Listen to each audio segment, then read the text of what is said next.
Hello everybody and welcome to Wrestling Man's Wrestling Show, episode number 94. Of course I am your host, Billy Yankovi, coming to you once again from the Wrestling Man Studios in College Park, Maryland.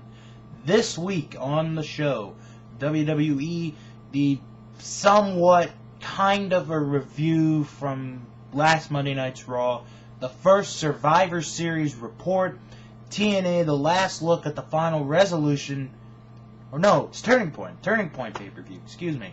Ring of Honor, Indies, Japan, the NWA, and a lot more.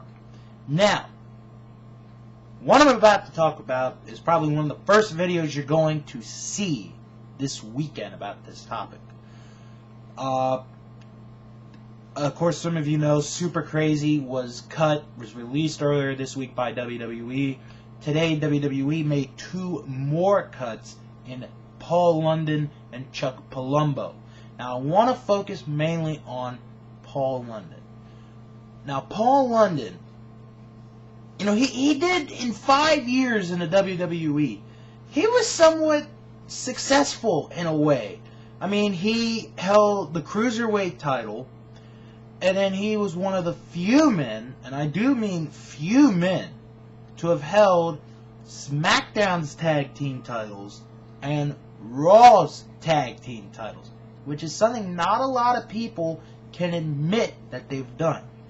But he was, just like a lot of the guys in the back, totally underused. It sucks because Paul London's a hell of a wrestler, I thought, and I really thought when the Jericho-Michaels feud happened, when Jericho had Cade, with him, I thought Michaels was going to have London with him and say, well, I trained Cade, but I also trained Paul London. I thought that would have been a very good use for Paul London, but unfortunately it did not come that way, and Paul London is no longer a part of the WWE. However, the good thing about this is he can go back to Ring of Honor. I'm sure the Ring of Honor fans will welcome Paul back with open arms. It's been 5 years since he's been in a Ring of Honor ring. And, the one thing he never got to do on the original run in 02 and 03 was win the Ring of Honor World title.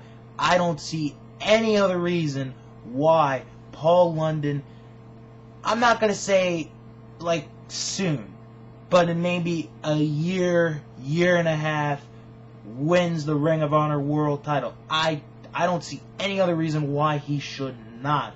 Unless, of course, he works for TNA, which is a completely different thing. And really, I don't think Paul London should go to TNA. He's too good for them. I'm not saying that the promotion is on its hands and knees, but, if he's looking towards the future, he's got a very good shot, a better shot, making it in Ring of Honor and even Pro Wrestling Guerrilla. I don't think he ever got his opportunity in Pro Wrestling Guerrilla. He would be a phenomenal fit for PWG. Hell, he'd even be a great fit for Chikara. He fits the Chikara style of wrestling, the high flying.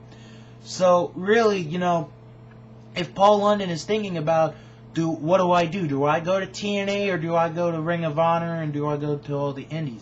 I'm saying that, Paul, you should go back home, go back to Ring of Honor. That's where you made your name. And it's really just a matter of time before Paul wins the Ring of Honor World title. Who knows? Maybe he's the guy that's going to end Nigel McGuinness's run. Going to take a break. Going to give you a semi-review of whatever kind of celebration it was. Plus, the Survivor Series report.